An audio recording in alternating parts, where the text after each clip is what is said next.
Então, neste momento, mais uma vez, agradecer ao Mestre Jesus por mais esta oportunidade. E assim só temos a te agradecer, Mestre amado, pela bênção concedida a cada um de nós. E com mais esta oportunidade, nesta noite, buscar as reflexões a respeito da nossa trajetória com a nossa palestrante Elvira, de Feira de Santana, hoje está no Paraná. Então, Deus ilumine, proteja todos.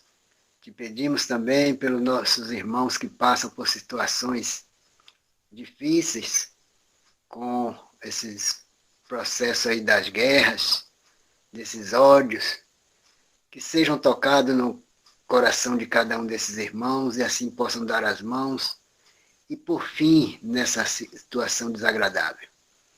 Que a bênção do Mestre Jesus proteja esses irmãos, ilumine e fortaleça cada um. E assim, Mestre amado, te agradecemos e que a paz e o amor sejam constantes na caminhada de todos nós, por hoje, amanhã e sempre. Que assim seja. Então, mais uma vez, Elvira colaborando com a Casa de Redenção Mensageiro da Luz, Conceição do Almeida.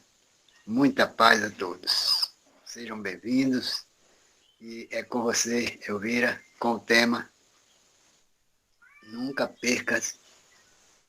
Nunca sem esperança. Sem esperança.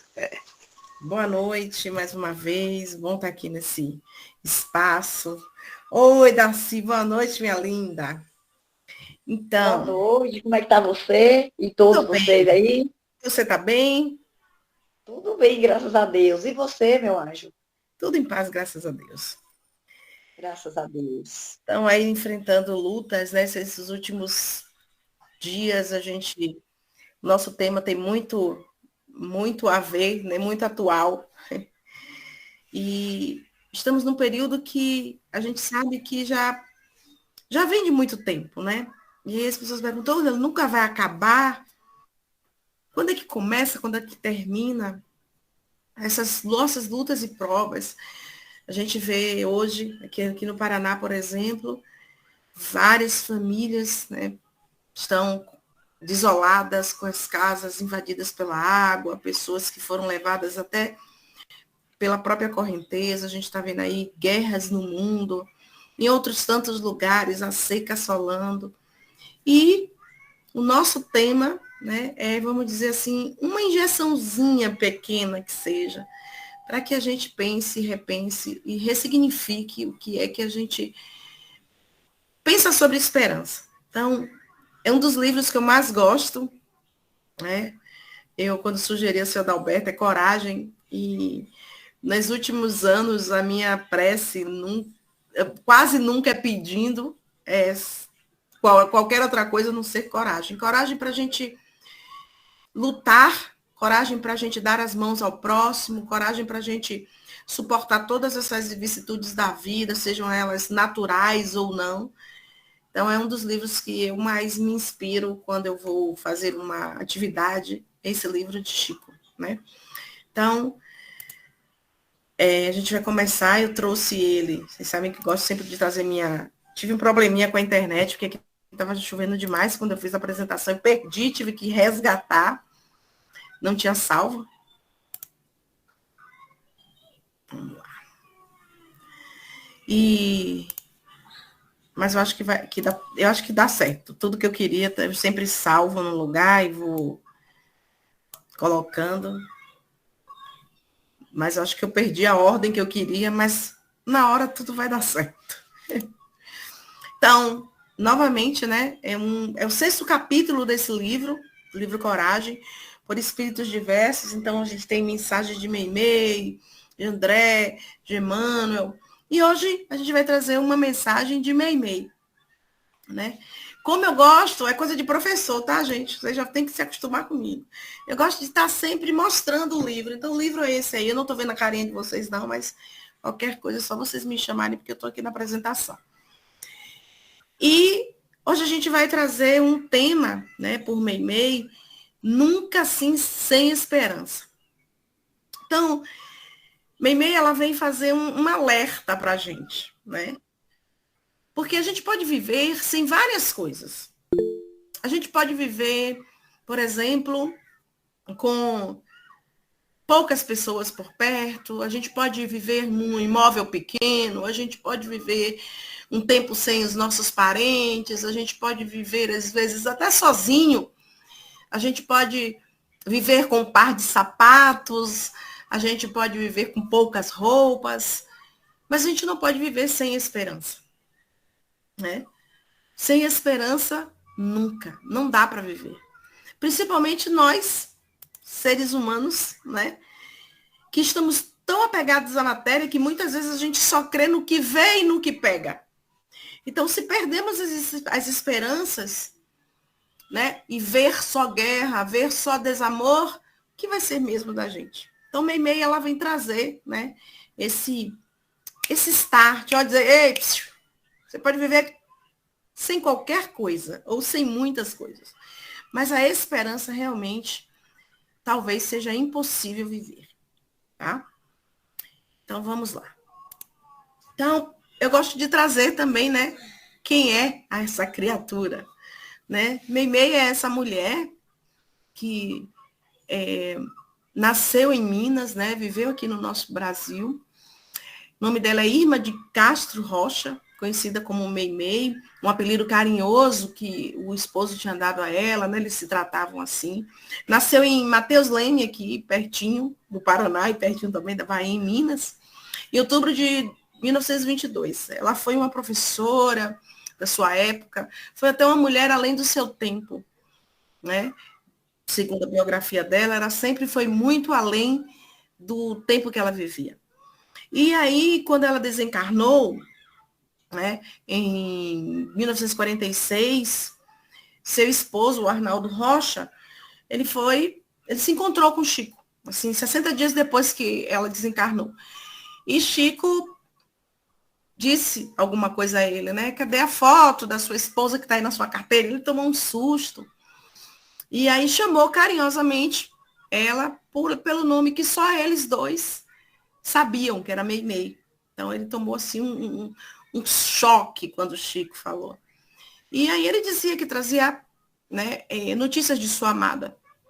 Então Arnaldo, depois de sair, começou a realmente frequentar o espiritismo, começou a frequentar mais a casa de Chico, em Minas, né? E Chico, por sua vez, começou a receber mensagens psicografadas de Meimei, né, desse espírito. E tem várias mensagens dela aí na literatura espírita. E hoje a gente vai trazer uma delas, que é bem curtinha, mas é cheia de significado, cheia de significância também para nós. Nós que estamos na doutrina, que cremos nela e que tentamos estar no caminho do Evangelho. Então, eu gosto de trazer, né, sempre, porque às vezes eu sei que vocês não têm oportunidade de ler pelo corre-corre da vida. Então, Meimei diz assim no seu texto: se o pranto te encharca a existência, recorre a Deus no exercício do bem e acharás Deus nas entranhas da própria alma, apropriar-te consolo, propiciar-te consolo. Se sofres incompreensão, ajuda ainda, e sempre aos que te não entendem e encontrarás Deus, no imo do próprio Espírito, a fortalecer-te com o bálsamo da piedade pelos que se equilibram na sombra. Se te menosprezam ou te injuriam, aguarda-te em silêncio no auxílio ao próximo. Guarda-te em silêncio em auxílio ao próximo. E surpreenderás Deus no íntimo de teus mais íntimos pensamentos, prestigiando-te as intenções. Se te golpeiam ou te censuram, cala-te, edificando a felicidade dos que te rodeiam, e Deus falará por ti, na voz inarticulada do tempo.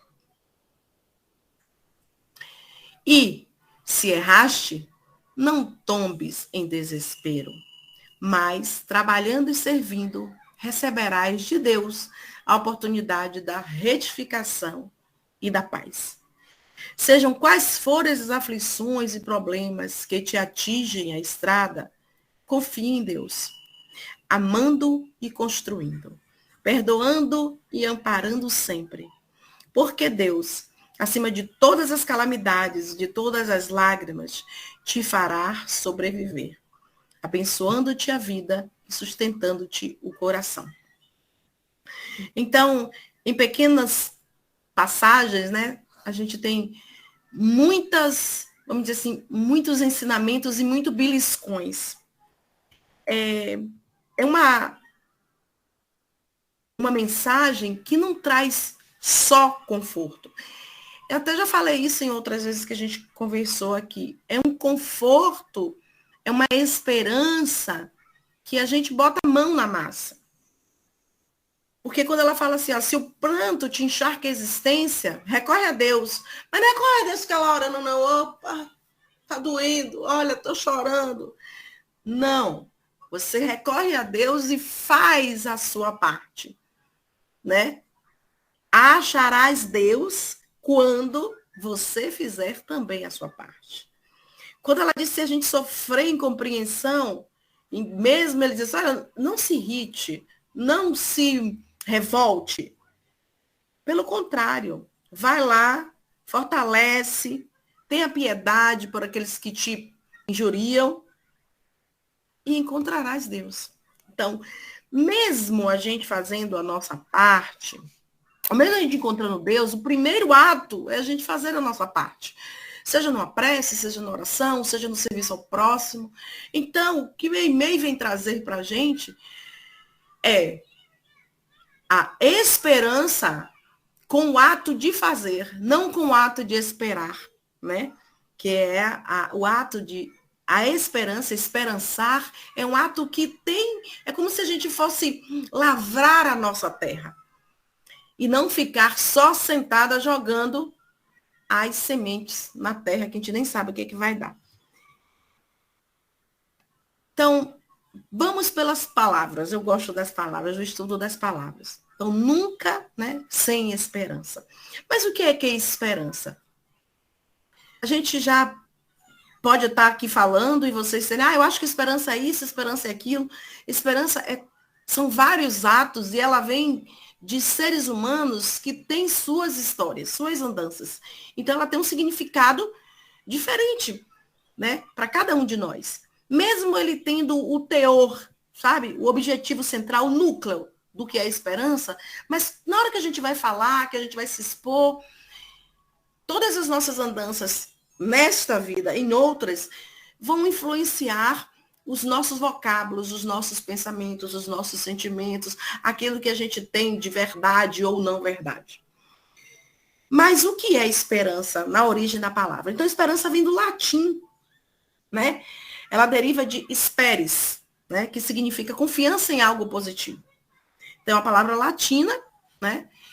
E não é uma coisa que surgiu ontem, ou que veio com um significado e a gente foi acoplando outros. Não, quando a gente fala assim, esperança, mesmo cada um falando diferente do outro, a gente sempre sabe que é uma confiança em algo que vai dar certo, em algo que é bom, né? Não em algo que é negativo.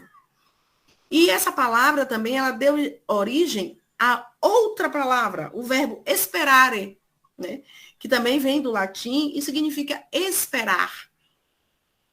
Ter esperança, né? Ter esperança, ter confiança em algo bem legal. Então, eu gosto de trazer o significado, porque às vezes a gente sabe a definição íntima, mas não sabe a definição mais concreta. Ou a gente se perde entre elas, né? Mas eu vou logo, vocês sabem que eu gosto das pérolas, né, de perguntar, e eu já vou deixar aqui minhas perguntinhas para o final. Depois a gente vai voltar nela. Eu queria saber de vocês, no decorrer da minha fala, queria que vocês pensassem, refletissem, como é que está o termômetro da esperança diante da vida? A gente sabe que a vida está cheia, né, de turbulências, a gente sabe que a gente está passando por um período de transição na Terra, de transição íntima, de transição psíquica, de transição moral, né, de transição material. Material como, Elvira? Vocês sabem que nos últimos 20 anos a Terra mudou? Alguns rios deixaram de existir pela seca, outros nasceram com tanta chuva, né, com os cursos das águas. Sabe que cidades deixaram de existir? Sabem que nos últimos anos populações inteiras foram dizimadas por guerras, problemas naturais, né, catástrofes. Então, estamos num mundo de transição. E a transição, ela é magnética. Uma puxa a outra. Então, como é que está esse termômetro de cada um de vocês diante disso?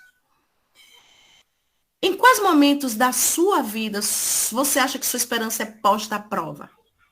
Quando a gente passa por tormentos materiais, quando a gente tem perda de pessoas que a gente ama, quando as dificuldades psíquicas, emocionais, a gente não consegue lidar com alguma coisa, a gente fica ansioso, fica depressivo, fica triste.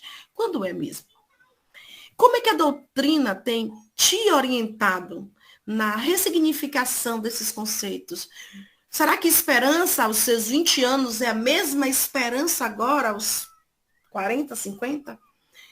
O conceito de paciência, meu conceito de fé, ou a minha própria fé?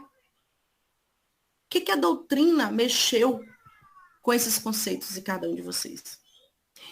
E como é que você tem alimentado essa sua esperança? Como é que você tem colocado o maisinho quando muitas vezes a vida está tirando, né, o menosinho? Só para a gente pensar, porque no final eu quero ouvir vocês. Vocês sabem que eu gosto de ouvir vocês. Então, a gente sabe que Jesus, né, é o ser perfeito que passou por essa terra. E que nos ensinou muito com suas palavras, com seus exemplos, até com o seu próprio silêncio, nas vezes que ele se reservava a orar, ou a calar-se, ou só olhar para alguém. No Evangelho segundo o Espiritismo, no capítulo 18, no item 10, né, vem dizendo que a quem muito é dado, muito será cobrado. Então, lembrando isso, muito se pedirá àquele a quem muito se houver dado. E maiores contas serão tomadas àquele quem mais coisas se há confiado. Estamos dentro de uma doutrina que nos liberta de muita coisa, que nos ensina muita coisa. E, às vezes, a gente não se dá conta de que isso nos traz uma responsabilidade muito grande. A gente já tem consciência de algumas coisas que nós não tínhamos ou que outras pessoas não têm ainda. Isso não faz de nós melhores ou piores, óbvio, mas nos traz responsabilidades de contas a acertar quando chegarmos na espiritualidade e não tivermos colocado em prática aquilo que aprendemos com a doutrina, com o Evangelho do Cristo.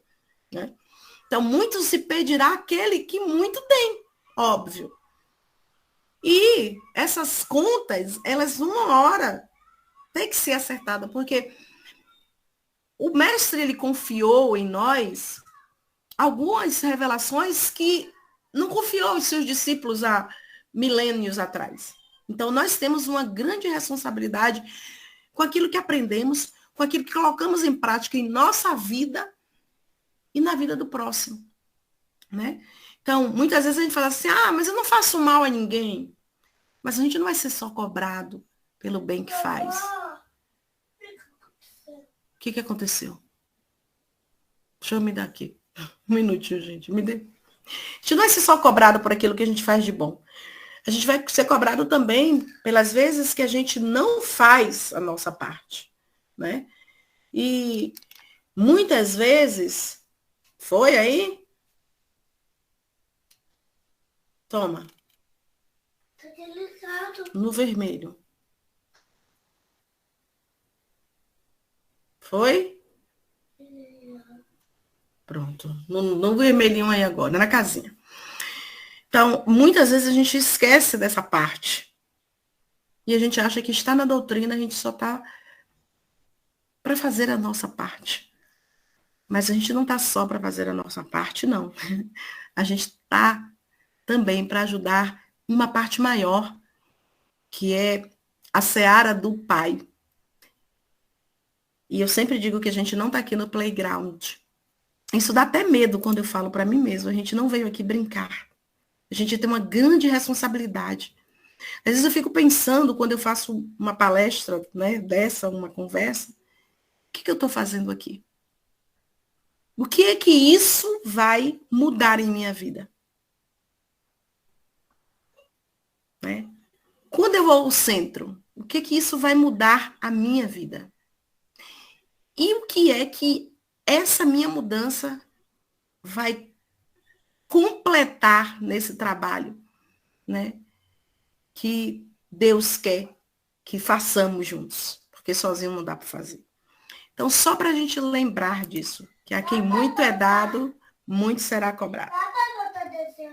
Dá. Posso terminar aqui, moço?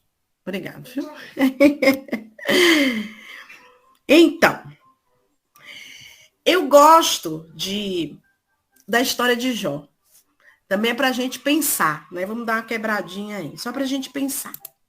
Minha avó ficava contando essa história de Jó, dizendo que Jó, minha filha, tenha paciência de Jó. Porque Jó viu a casa pegando fogo e ele sentado, quentando o sol. Ele não vai fazer essas brincadeirinhas. Mas hoje eu fico olhando assim para a história de Jó e acho que Jó não tinha só paciência. Não. Jó tinha esperança. Eu sei que todo mundo lembra da história de Jó, mas Jó ele foi testado no seu,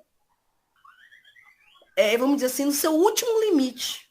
Ele perdeu tudo de material, ele perdeu as pessoas que ele amava, ele perdeu a saúde. Então, não foi só paciência que Jó tinha que ter, não. Porque ele podia dizer, ai meu Deus, a casa está pegando fogo, mas eu tenho dinheiro, né? E quando ele perdeu as pessoas que amava? Ele tinha só paciência? Nós sabemos que um dia vamos embora. Quando a gente perde um ente querido, a gente se desespera, quase se joga dentro do caixão. Eu vejo o espírito fazendo isso, eu nem sei se eu não vou fazer também. Então, eu acho que a história de Jó nos traz muito mais do que resignação, do que paciência, nos traz esperança. Jó, ele confiava, mesmo a tantas desgraças que aconteceram com ele, em algo positivo. E algo positivo que não vinha deste mundo, que vinha de Deus. Então, para mim, Jó representa a própria, vamos dizer assim, imagem da esperança. E quando o Meimei vem trazer a gente dizendo que sem esperança nunca, ou nunca sem esperança, eu consigo vislumbrar a história de Jó, que é, sabemos, sobre-humana. Talvez nós não aguentássemos 1/3, né, do que biblicamente está escrito sobre a história de Jó. Mas, como é que a gente tem olhado para os lados, para as coisas que nos acontecem? Vamos fazer essa analogia com Jó. Né? Óbvio que a gente pode até imaginar, mas a gente não pode sentir na pele. Mas se hoje nós não tivéssemos para onde voltar, se não tivéssemos uma casa mesmo, física, a nossa, se nós... Baixa um pouquinho, meu amor. Bonitão. Ei, baixa para a vovó. Obrigada. Se nós não tivéssemos um lugar para voltar, se tivéssemos que, por exemplo, mandar um WhatsApp para alguns amigos e dizer assim, preciso dormir em sua casa hoje, porque minha casa sumiu. Não caiu, não, sumiu. Benjamin, por favor, baixa a TV. Se por acaso tivéssemos que selecionar um monte de amigos, ou poucos amigos, para que lado olharíamos? Olharíamos para o lado que, graças a Deus, estou vivo? Ou, nossa, perdi tudo, acabou a minha vida. Se amanhã nosso salário não tivesse na conta, né? Amanhã não que é feriado, e tivéssemos, por exemplo, um atraso de 30 dias no nosso salário, iríamos olhar para que lado? E agora, como é que eu vou pagar a conta? Claro que olharíamos para esse lado. Mas ficaríamos revoltados até com Deus? Ou diríamos, pelo menos eu ainda tenho emprego, foi só um atraso e ele vai chegar. Se hoje, nesse exato momento, perdêssemos aquilo de material que a gente mais gosta, fosse um brinco, um sapato, para que lado olharíamos? Diríamos que tudo acontece com a gente?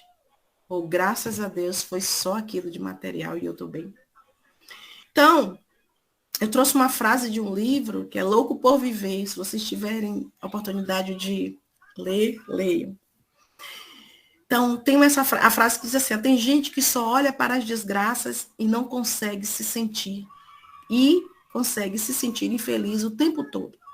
Enquanto os outros sempre procuram as oportunidades e por isso a esperança que mora em sua alma. A esperança, ela não está fora da gente. Não é algo como a água que eu preciso ingerir, ou alimento, ou ar. A esperança, ela está dentro de mim. Mas como é que a esperança está dentro de mim? Porque ela caminha com outros tripés, como a paciência, como a fé. Sozinha, ela não tem vamos dizer assim, um objetivo específico. Por isso que ela anda junto com paciência e fé. E outras tantas, né? Como a benevolência, a caridade, né? Ela está atrelada a isso. Mas ela sozinha, dentro de mim, ela não sobrevive, vamos dizer assim. Porque a minha esperança, ela alimenta a minha fé. É como se fosse uma vela, e a esperança fosse aquele óleo, né? Ou aquela parafina que vai alimentando a chama. Sem essa esperança, é difícil eu conseguir ter fé em algo. E atrelada, antes da esperança, eu tenho a paciência de ver as coisas acontecerem e saberem que não é só no meu tempo, não é no meu tempo, e não é só eu que tenho essa capacidade de fazer as coisas acontecerem. Então, ela é num tripé mesmo. Paciência, esperança, que deságua na fé. Mas muitas vezes a gente, por conta das vicissitudes da vida, a primeiro lado que a gente olha é o lado ruim. Se eu tomo uma topada, eu só vou ver que a infame da pedra estava no lugar errado.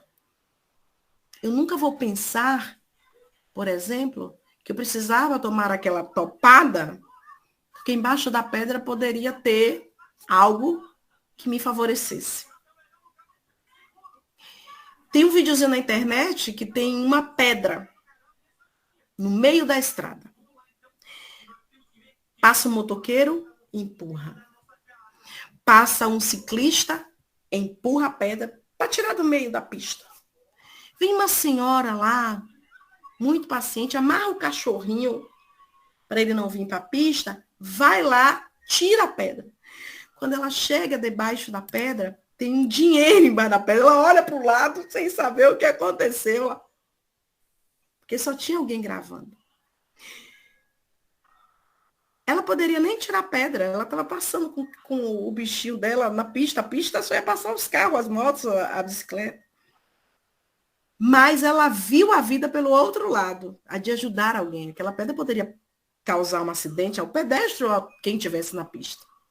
Mas os nossos primeiros pensamentos, quando a gente vê uma pedra, um obstáculo, é sempre a queixa, o lado negativo da coisa. Quando a gente vê, lembram que eu disse a vocês o que era esperança? A fé em algo positivo.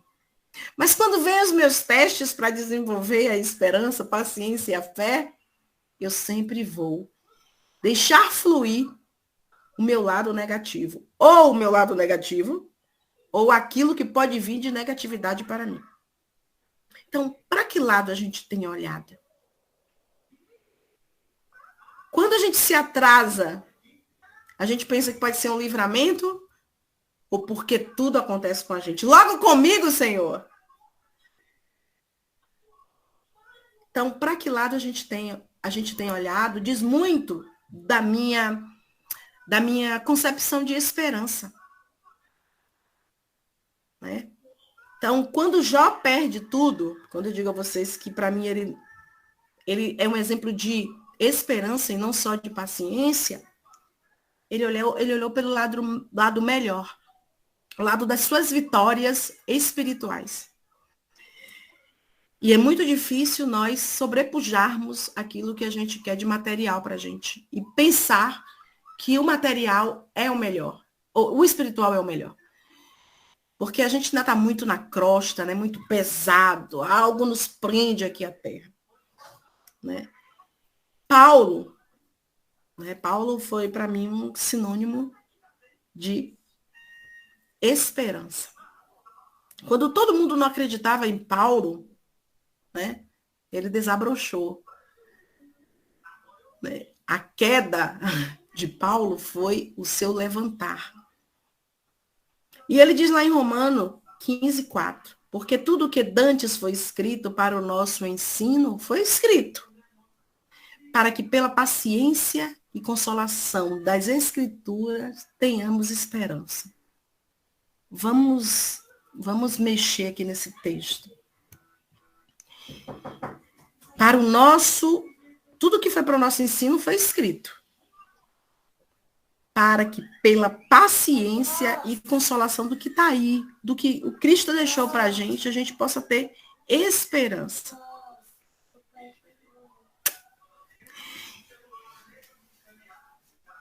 Como é que a gente tem lidado com essas questões de paciência e de consolação diante de tantas turbulências? Tudo que a gente vê hoje, a mídia mostrando, o mundo, tem cultivado a nossa paciência, a nossa consolação, a gente saber que a nossa vida não é só isso aqui, ou tem nos desesperançado, ou a gente tem se desesperado. Porque a gente já perdeu a fé no ser humano. A gente já perdeu a fé na mudança, muitas vezes, né? A gente vai passando de ciclos. A gente, às vezes, perde até a fé em Deus. Nunca se teve, obrigada, viu?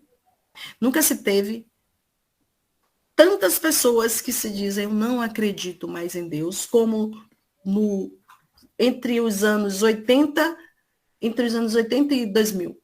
As pessoas começaram a não crer em Deus. Os ateus, né? Ou eles disseram nas pesquisas que não começaram a não crer, ou eles tiveram coragem de dizer que não creem mesmo.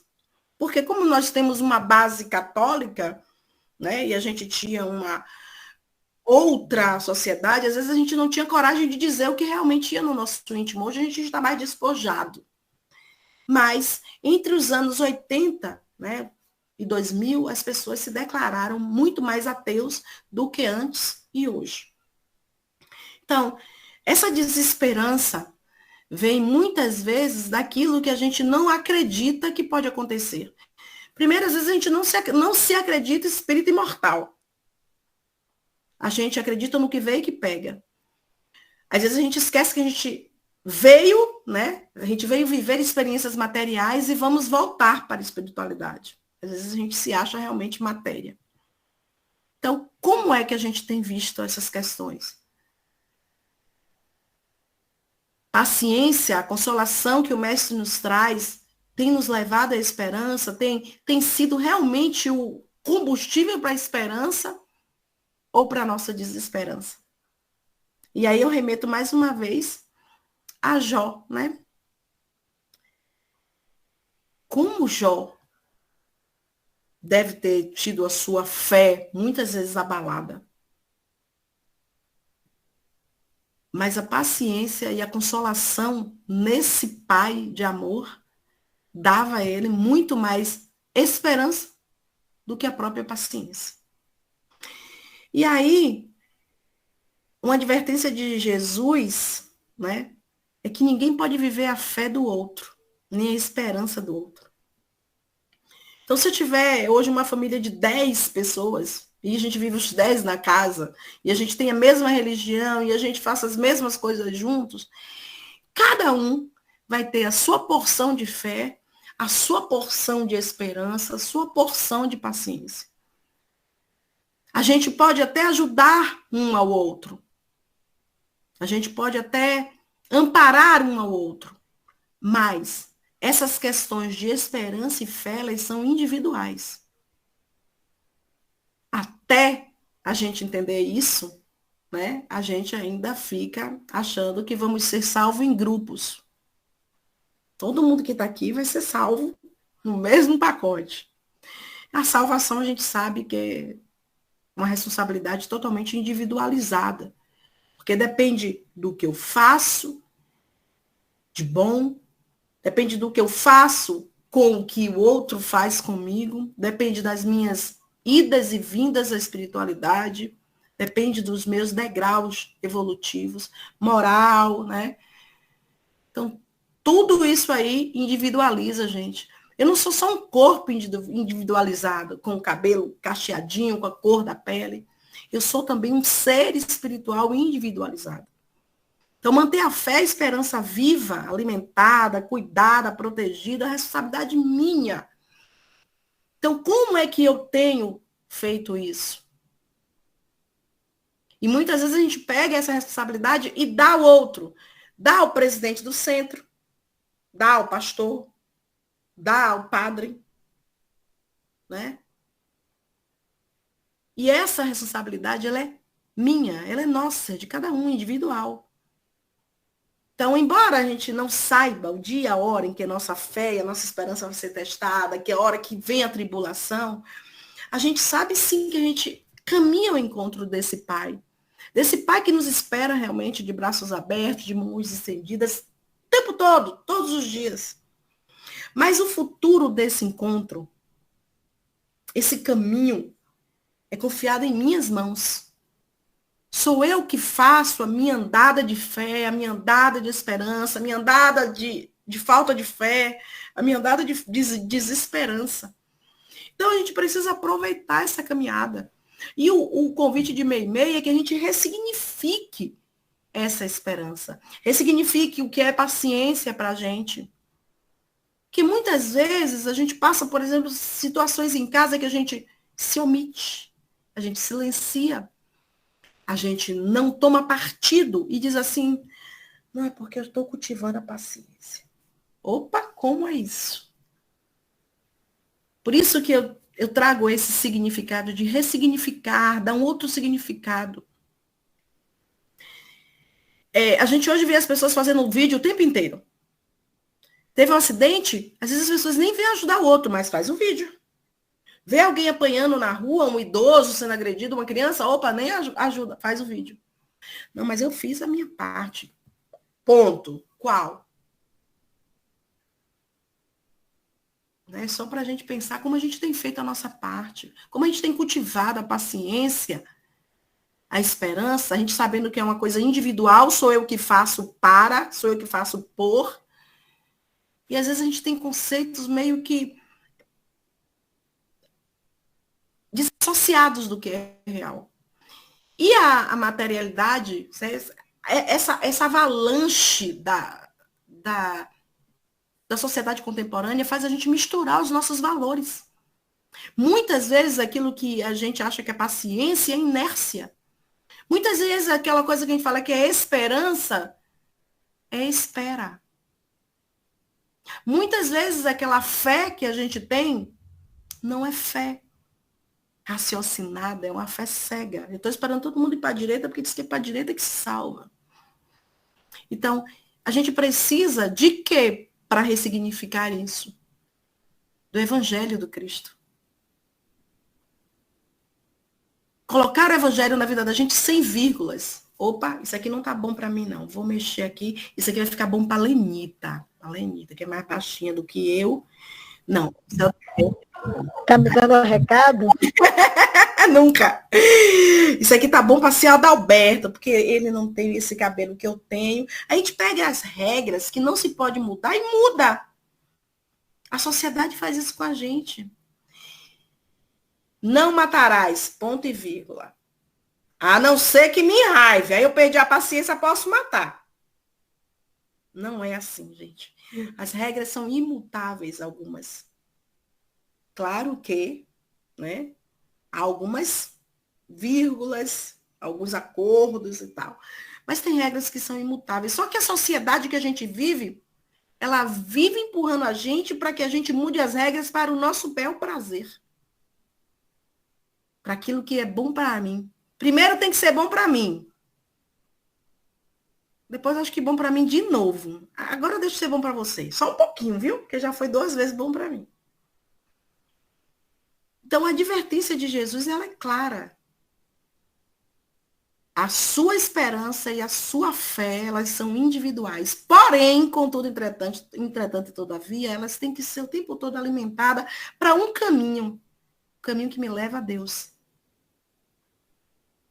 Porque eu não posso ficar na beira do caminho, né, na beira da estrada, esperando a chuva cair e ficar tudo lindo, tudo bonitinho. Botei aqui. Pronto. E eu gosto também de trazer algumas coisas que ficam gravadas na minha mente, né? No Evangelho segundo o Espiritismo, esqueci de colocar aqui qual é o capítulo.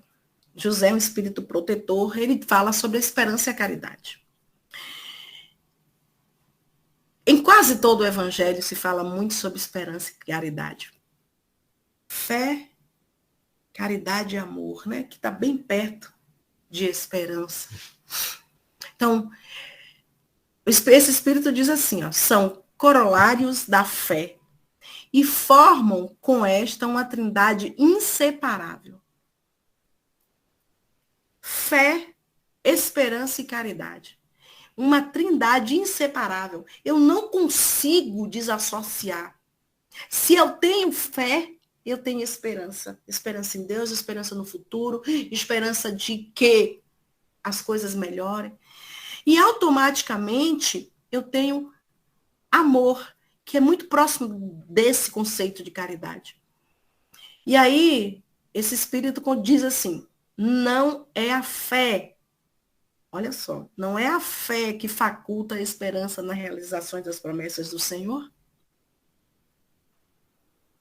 Se não tiverdes fé, que esperareis? Esperareis de esperança.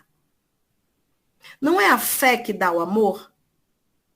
Se não tendes fé, qual será o vosso reconhecimento e, portanto, o vosso amor?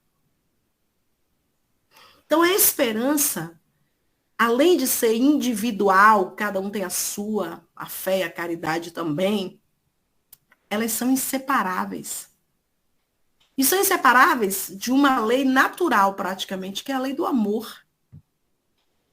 A gente que distorce o que é amor, mas amor é uma lei natural. A gente já nasce amando. A gente não aprende a amar aqui. A gente só desabrocha o que é amor ou o que não é amor. Então, essa passagem desse espírito vem mexer com a gente. Como o Meimei também quer mexer com a gente. A fé faculta a esperança na realização das promessas do Senhor.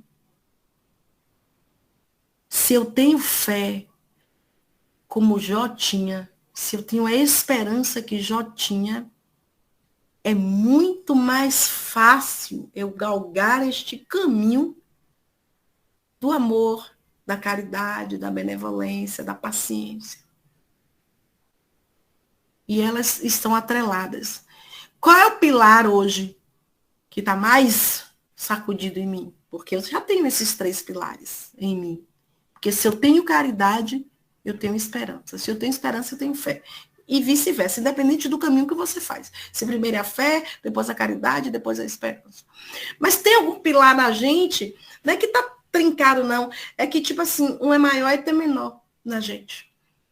E a gente só percebe isso quando nós somos testados. Porque nós viemos para aqui para ser testados o tempo inteiro. Como o Jó foi testado. Né? Então, sem esperança, é impossível viver. É como se a esperança fosse o nosso oxigênio. Aquele óleo ou aquela parafina que alimenta aquela chama da vela. Não dá para a gente viver sem esperança. A esperança é o que nos dá força de vida, é o que nos dá fôlego. Principalmente nós, enquanto encarnados. Porque quando eu tenho esperança, eu consigo passar por cima do desamor. Quando eu tenho esperança, eu consigo não olhar só para a parte ruim daquilo que está acontecendo comigo, ver que a dor também é aprendizado, né? Que muitas vezes estar naquele degrau por longos períodos, né, de tempo, evolutivos que eu falo, é necessário e sou eu que sou a responsável. A esperança é responsável pela proteção e sustentáculo da minha mente e do meu coração. Ela é responsável por proteger e sustentar tudo que eu penso, tudo que eu sinto. Do tripé que nos move todos os dias, que faz eu levantar da cama, que faz eu ter fé no futuro, que faz eu ter fé em cada um que está aqui, né, me olhando. Desse tripé, a fé, a esperança e a caridade, é a esperança que sustenta a gente nos combates diuturnos aí fora. Na luta que a gente trava com os nossos impulsos menores que a gente tenha. O nosso orgulho, com o nosso egoísmo. É essa esperança que me sustenta em combater isso. Porque senão eu vou viver. Eu vou estar aqui por estar. E para ouvir vocês, né? Meimei, ela deixa uma latente, pulsante, vamos dizer assim, um pulsante apelo. Que sem esperança não dá. Não dá e não dá nunca. Não dá um só dia, não. Não dá só hoje na quarta, não dá nunca. E Irmã Cidefro, eu acho que, não sei se todo mundo conhece, né? Uma francesa, que eu gosto muito dos livros dela. Ela, em uma das suas escritas, diz que o evangelho é a rota. O espiritismo é a bússola. E o amor é a meta. Só que tudo isso eu preciso ter fé e esperança. Porque mesmo eu tendo a rota, mesmo eu tendo a bússola, e mesmo eu tentando todo o tempo ter esse amor bem próximo do que Cristo nos ensinou, se eu não tiver a esperança e a fé, eu não vou para lugar nenhum. Eu nada serei, a não ser alguém que pode passar aqui 80, 90 anos, que mesmo que tenha feito 50 mil palestras, lido 300 mil livros, se não pôr em prática tudo que aprendeu junto com esse tripé, que é a vida humana, que a vida humana nos traz de fé, caridade, de amor, nada se resolve. Porque eu vou chegar no fim da curva, naquele caminho que me leva a Deus, e não vou ter conseguido fazer o bem que eu posso, evitado o mal que eu desejava, e amar o tanto que a gente veio para amar. Então, é essa a minha mensagem da noite, junto com meus estudos e junto com o que nossa irmã Meimei traz. E lembram que eu disse a vocês que tinha aqui essas, vamos dizer assim, reflexões para ouvir de vocês. Seu Adalberto.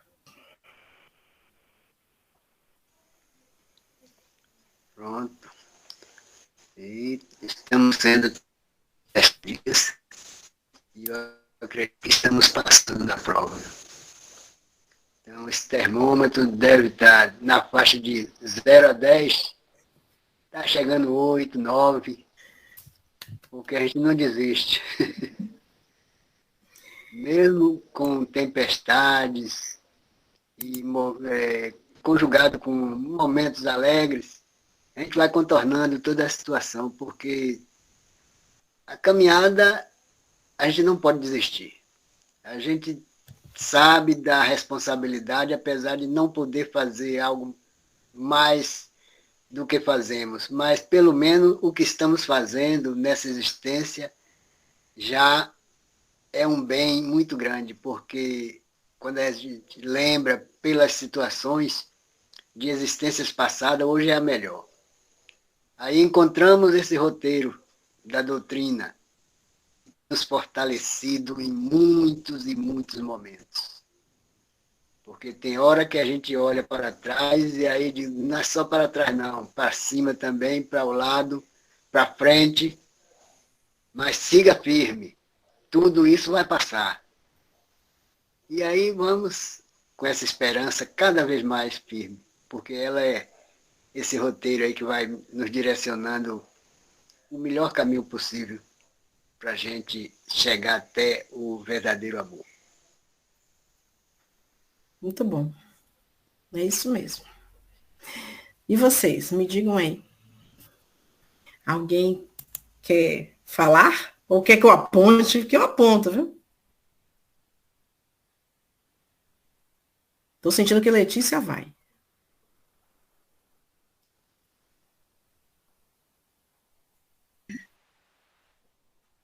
O que seria de nós sem fé e sem esperança?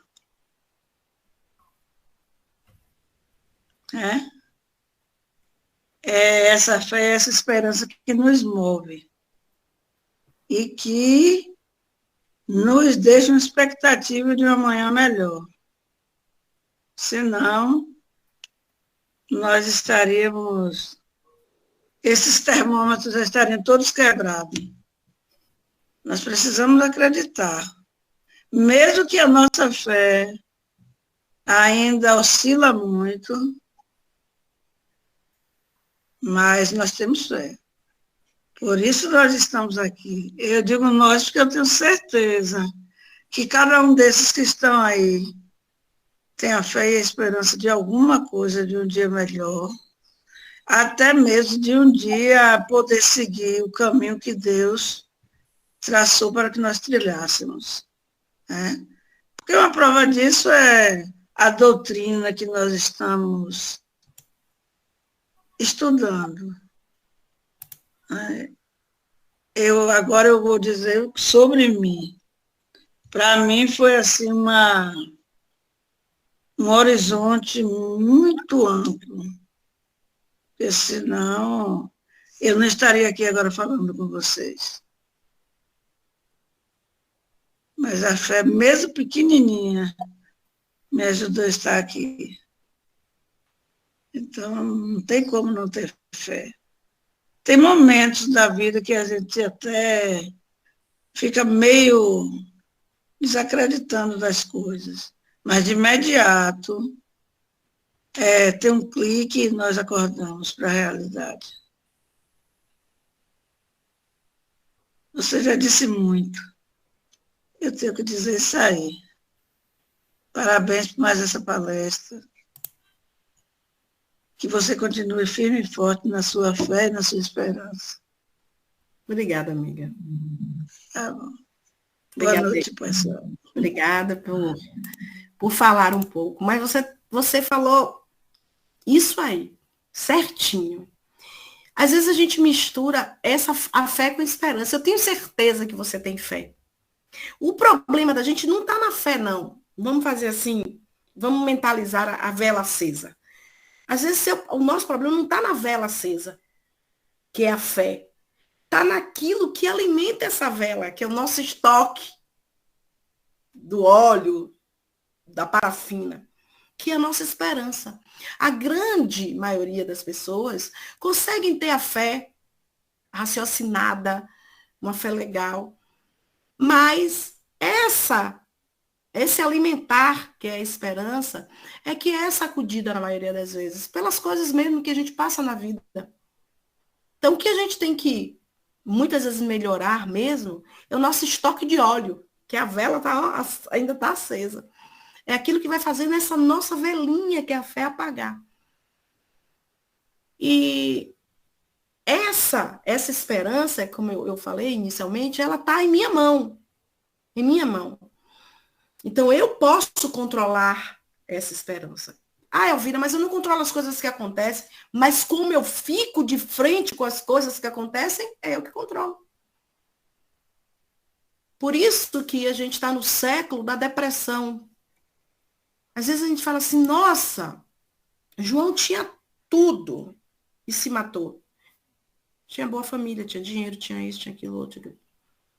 Mas o que era que alimentava essa vela de João? Qual eram as desesperanças de João? Que fez ele, né, atentar ou dar fim à sua própria existência material. Você falou certinho. Isso aí. Alguém mais? Lenita, minha filha, fale alguma coisa.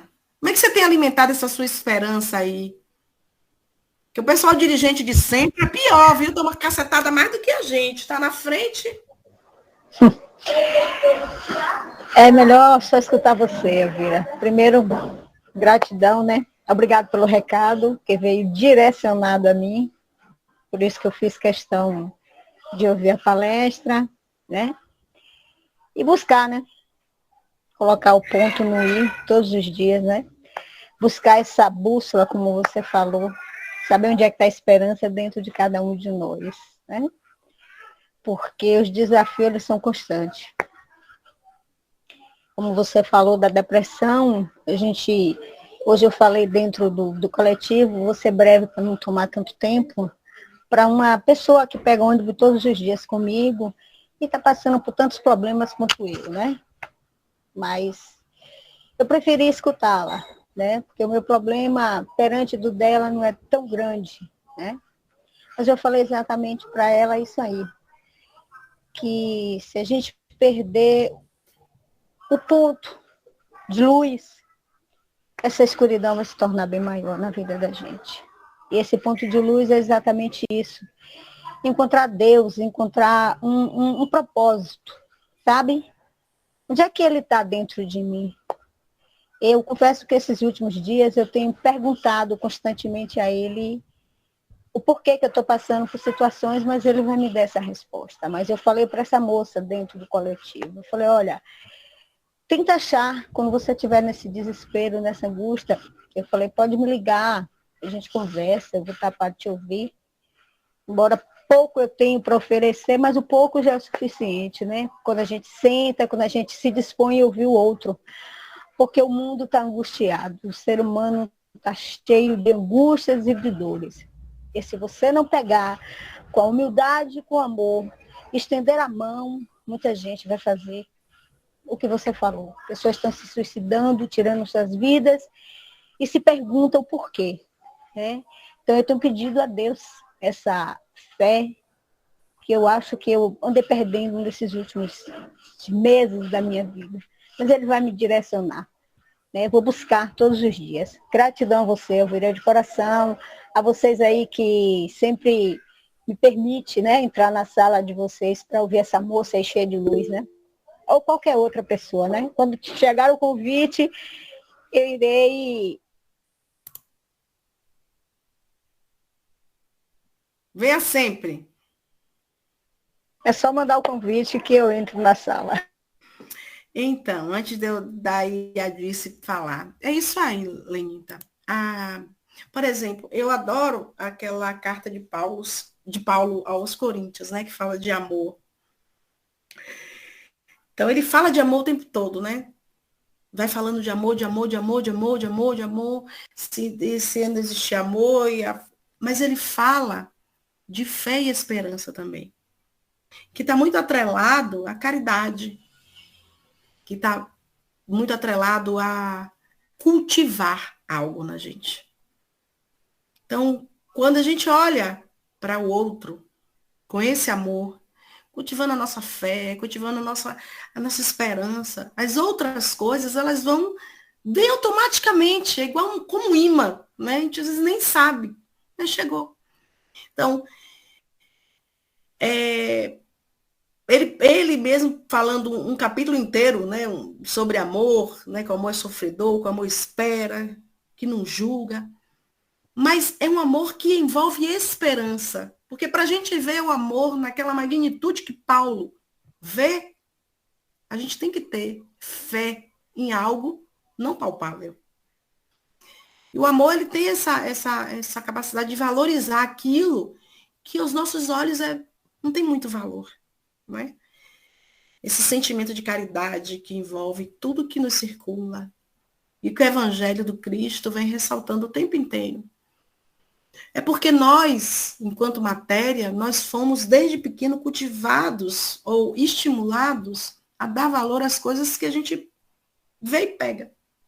Mas quando a gente entende, ou pelo menos a gente faz esse exercício, de dizer assim, ó, tudo que está ao alcance dos meus olhos e ao alcance das minhas mãos, eu sempre faço esse exercício para meus filhos, meus netos, tudo que você pega vai ficar. Tudo que você vai pegar para o lado direito, para o lado esquerdo, para cima, para baixo, tudo que você agora tiver capacidade de pegar em sua mão vai ficar aqui. Mas aquilo que você cultiva dentro de mim e eu cultivo dentro de você, seja de bom ou não, esse a gente vai levar. Seja repaginado, opa, você me deu um tapa e eu não vou levar isso para dentro de mim, ou seja, literalmente o tapa, eu cultivando isso dentro de mim. Mas gratidão aí, mas vou te chamar sempre. É mesmo o link sempre. Diga disse, minha flor. Então eu estava olhando aqui, né, a doutrina, né, ela nos chama a atenção, esperança, fé, né, e paciência. Difícil de ser trabalhado, né? Esperança, né, acreditar que tudo passa. Paciência também é uma virtude que muitas vezes nós perdemos ela por poucas coisas. Mas a fé, eu acredito assim, eu vejo a fé como mudança. Porque a gente, às vezes, vê pessoas passando situações terríveis, às vezes é com o marido, né? Assim, às vezes é por não se esforçar, assim, no estudo, alguma coisa, e a pessoa fala assim, não, eu tenho fé que vai melhorar. Mas se ela não mudar alguma coisa na vida dela, como é que aquela fé vai ser trabalhada? Então, eu acredito muito na fé. Quer dizer, eu não sou uma pessoa fervorosa, aquela pessoa que tem fé. Eu conheço as maiores pessoas, assim, pessoas que eu conheci com fé foram evangélicas, gente. Não foram espírita, não. Eu conheço pessoas. Eu conheci uma senhora que eu vou falar uma coisa. Quando ela chegou e falou para mim que ela ia ter casa, que ela morava na enchente, marido bêbado, olhava para a mulher, eu falei, não, não é. E ela falou, e do jeito que ela falou, ela não teve uma, ela teve 3. Eu não sei, assim, trabalhar a fé, para dizer a verdade. Eu não sei ainda trabalhar ela. Né? A esperança, acreditar que dias melhores virão. A paciência, muitas vezes, é nos calarmos, né? É muitas vezes nós aceitar, e muitas vezes a paciência é falar, não, acabou, chega, cada um no seu quadrado. Mas a fé, se a pessoa pensar bem, nós espíritas sempre falamos, né, em fé, né?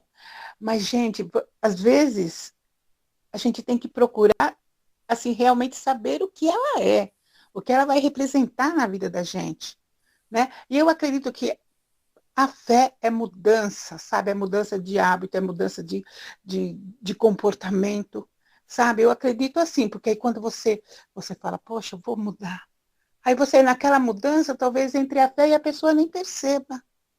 Talvez seja isso, né? Eu não sei, a gente, assim, às vezes eu vejo as pessoas que vêm lá do espiritismo de longe, né? E aí eu fico assim, até assim, eu falo que bom que, né, que as pessoas têm religião.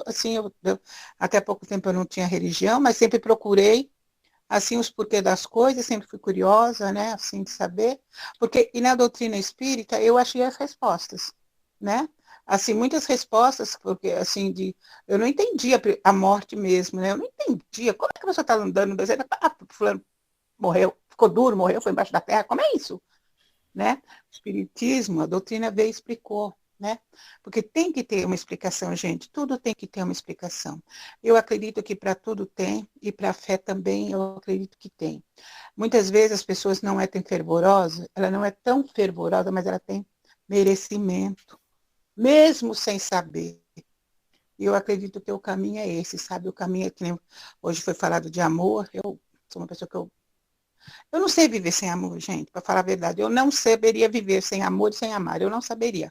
Mas também não sou, a gente não é perfeito, né?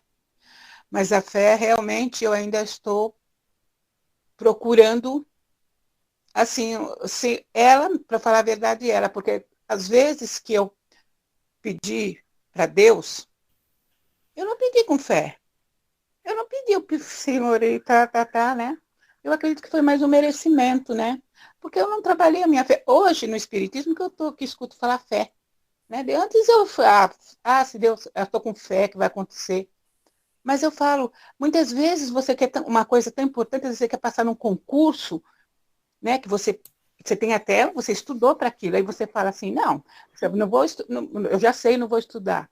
Né? Aí você fala assim, Deus, tenho fé que Deus vai me ajudar. Tá, mas e a sua parte? A sua parte de estudar? Então, eu acredito que até é uma virtude que muitas vezes as pessoas ainda não sabem. Eu, particularmente, ainda não tenho assim, um ponto X para ela. Mas estou aqui, né? Quem sabe nas 400 reencarnação eu volto fervorosa. E é isso. É isso mesmo, Disse. Sabe, Disse, por que eu disse que a gente precisa ressignificar as coisas? Porque a gente, além de a gente ter sido ensinado meio que torto, né? A gente tem as nossas experiências agora com a doutrina. Então, a gente precisa dar novo significado, porque existe uma grande, pequena diferença entre fé, né? E, vamos dizer assim, confiança. Às vezes, você confia tanto em Deus, que essa fé que você acha que você não tem, está embutida na sua confiança em Deus.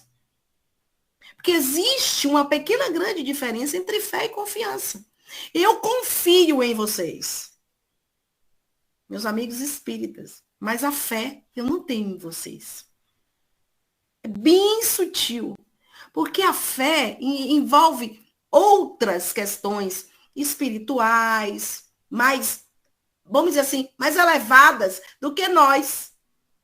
Então, é como se não tivesse no nosso patamar, não tivesse no nosso aqui, sabe? A nossa visão não conseguisse, se nós pensássemos em ter fé um no outro, a gente não consegue enxergar isso. Porque isso é algo que é mais divino. Né? Jesus, ele diz, olha, ele disse aos apóstolos, se vocês tiverem fé como um grão de mostarda, direis a esta moreira, ó, planta-se, sai daqui, vai lá para o outro lado. Óbvio que ele estava parafraseando várias coisas, mas o grão de mostarda é bem piquititico. Então, ele disse, se a gente tivesse uma fé pequena que fosse. Então, Jesus, ele nos falou com muita segurança, com muita beleza, sobre a fé. A fé nesse Pai, a fé inabalável nesse Pai. A ponto de que se a gente tivesse só um pouquinho de fé nesse Pai, a gente podia dizer àquela montanha que saísse de lá e viesse para cá. E Emmanuel, se eu não me engano, é no livro Consolador, que tem as questões. Ele diz lá que ter fé é guardar no coração a certeza de Deus, a luminosa, a grandiosa certeza de Deus. Né? Então, é isso que você diz que não tem, mas que lá no fundo você tem. Talvez você exercitar, não que tenha, ou não a fé, mas que você tenha essa fé. Fazer exercício, eu tenho mesmo, eu tenho. Mas você sabe, Elvira, você falou uma coisa que eu achei bem interessante. Que assim, eu sempre falo, eu não sou aquela pessoa fervorosa, mas eu sou aquela pessoa que eu confio. Confio em Deus, eu não tenho dúvida. Quando a gente às vezes atravessa mau momento, vê as pessoas, eu não tenho dúvida da confiança. Porque você vê que na Terra também a gente não tem confiança em qualquer pessoa. A gente conta nos dedos a confiança que as pessoas têm. Talvez isso seja a fé também, a fé que nem você falou, a fé que a pessoa não sabe que tem. Porque eu não sou uma pessoa fervorosa, mas se você perguntar se confio em Deus, eu confio de olho fechado. Talvez, então, tenha alguma coisa entre a fé e a confiança, confiar, acreditar. Eu achei bem interessante isso. Com certeza. Mas alguém, se não sou Adalberto, ele fica mandando uma mensagem para mim. Cala a boca, Elvira. Ele fica beliscando, né, Elvira? Ele belisca de lá. Ele fica beliscando. Você, Teles. Deixa eu só, Elvira, passar um recado rapidinho. No YouTube, existe um vídeo do Alok, né, o DJ Alok, que fala muito bem sobre o que a senhora Dirce falou. Né? Ele era um cara que não acreditava em Deus. Então, é muito lindo, né, a história que ele fala de uma senhora que ele foi ajudar. Né? É muito profundo, muito profundo. Né? E um cara que teve uma visão depois de uma simples senhora que disse a ele o sentido que ela tinha da vida, que era a fé. Então, fica aí o recado para quem nunca viu. É brilhante, acredito que você já tenha visto. Lindo. Se tiverem oportunidade, vamos lá ver. Obrigada, Lenda. Teles?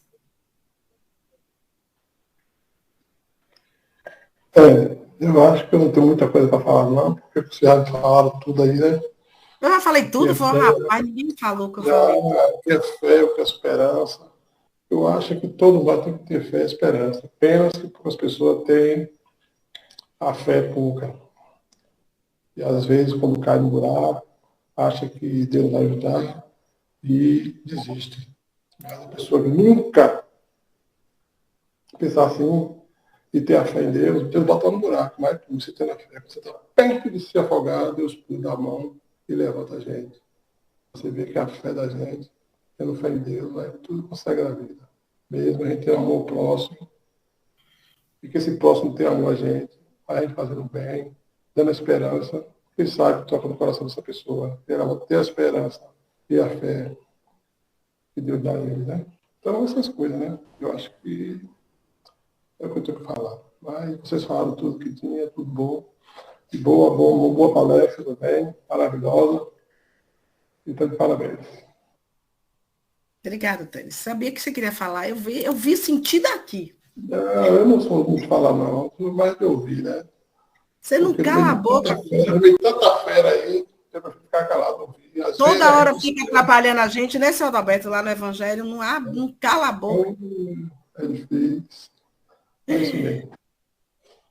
Pronto, seu Adalberto, eu já calei a boca, viu? Não foi eu, não. Foi Disse, Darcy, Lenita, Teles, Letícia. Pronto. Darcy não falou. Não sei se ela deseja falar alguma coisa. Ela travou aí. Agora ela estava estátua. Só quero dar os parabéns para a Elvira e para todos vocês. Excelentes reflexões. Muito boa mesmo. Pilar principal na doutrina, a fé, a esperança.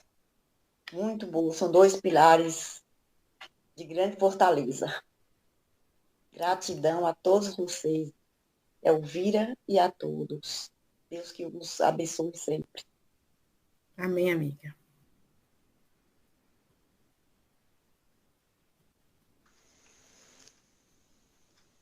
Pronto. Tem mais alguém? Se não tiver, eu já peço para a Elvira fazer a prece final da doutrinária da noite. Mais uma vez, a gratidão aí pela paciência, gratidão a essa casa que me acolhe. Estou devendo essa visita presencial, vai acontecer em breve. E eu queria dar uma boa notícia para vocês, né? Todos nós aqui, né, somos felizes porque nós temos esperança. Todos nós, por maior ou menor que seja. Todos nós acreditamos que a vida vale a pena ser vivida, mesmo a gente sabendo que um dia essa vida vai se findar. De que a gente vai sofrer dor física, emocional, a gente tem esperança. Nós não somos pessoas que não esperam nada, nem da vida, nem do outro, nem de Deus, nem de nós mesmos. Nós sempre temos esperança. O que a gente tem que cultivar, vamos dizer assim, é que tipo de esperança eu estou tendo. Para que lado, lembra que eu falei do lado? Para que lado é que eu estou olhando? Mas todos nós somos pessoas com muita esperança. E o que Jesus ele espera de nós é que não sejamos essas pessoas secas, esses vasos secos. E nós não somos mortos por dentro. Nós não somos desprovidos de fé, de amor, de esperança. E tanto não somos que estamos aqui, plena quarta-feira, às 9h pouca da noite, né? Colocando o evangelho em nossos lares, em nosso coração, em nossos pensamentos. Ponderando, como a gente fez aí. Então, o evangelho do Cristo vem nos encher de esperança. Quando a gente parece que está se esvaziando, quando a gente olha e acha que a guerra acabou com tudo, que a enchente, a seca, meu Deus, não tem mais para onde ir. Não, mas a gente sabe sim que está tudo na mão desse Pai maravilhoso, que mesmo que a gente não compreenda agora, que muitas vezes a gente diga assim, nossa, minha esperança está acabando, mas ele sempre vem e enche o nosso vasinho com esse óleo, com essa parafina, para que essa chama da gente não se apague. É ele que alimenta todos os dias a nossa esperança. É Jesus, com o seu evangelho, pega na mão da gente e diz assim, o caminho que leva ao Pai é esse aqui. Muitas vezes tortuosos aos nossos olhos, muitas vezes desesperançosos aos nossos olhos, mas ele virá, né? E virá sim para nos levar para este caminho desse Pai de amor. Quantas encarnações ainda vai demorar? Não sabemos. Mas o nosso convite é esse, é que a gente entenda que muitas vezes é normal que a nossa esperança dê uma balançadinha, a nossa fé, mas que não é normal é que a gente fique lá, sentado esperando a chuva cair, com o nosso cestinho, dizendo, estou aqui esperando, ó. Não é esperança. E a gente não ponha tudo que a gente aprende aqui em prática. Porque a quem muito é dado, muito será cobrado. Então vamos fechar os nossos olhos. Vamos aquietar nosso coração, a nossa mente, porque depois de tantas palavras, muitas vezes a gente não consegue tirar algumas da cabeça. E vamos mentalizar esse mestre em nossa frente, ao nosso lado, ao nosso redor, nos abraçando, nos enchendo de esperança, renovando as nossas forças, reativando a nossa fé, nos levando para esse Pai que nos conhece. E vamos pedir a Deus, inicialmente, que nos dê coragem. Coragem para enfrentar todas as coisas que nos esperam. Coragem para fortalecer a nossa fé, o nosso entendimento. Coragem para fazer o bem sem olhar a quem. Coragem para dar muito mais do que a gente espera receber. E agradecer por estarmos aqui, nesta vida, aprendendo sobre o seu evangelho, nos enchendo de esperança de dias melhores. Que possamos olhar as nossas famílias com outros olhares, respeitando o caminhar de cada um. Que muitas vezes a gente quer que eles tenham a fé e a esperança naquilo que nós temos. Vamos relembrar que a nossa fé e a nossa esperança são atributos individuais. Elas têm a nossa assinatura pessoal. E vamos respeitar as pessoas que estão ao nosso redor. E vamos cuidar mais um dos outros. Para que a gente chegue mais perto do Pai.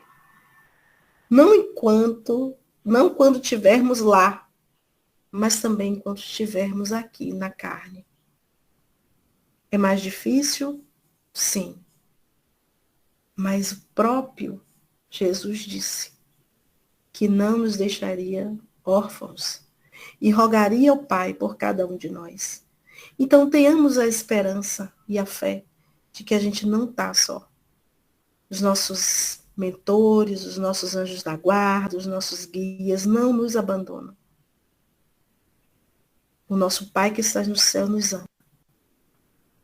E é a Ele que nós rogamos que fique conosco, que nos ilumine hoje e sempre. Que assim seja.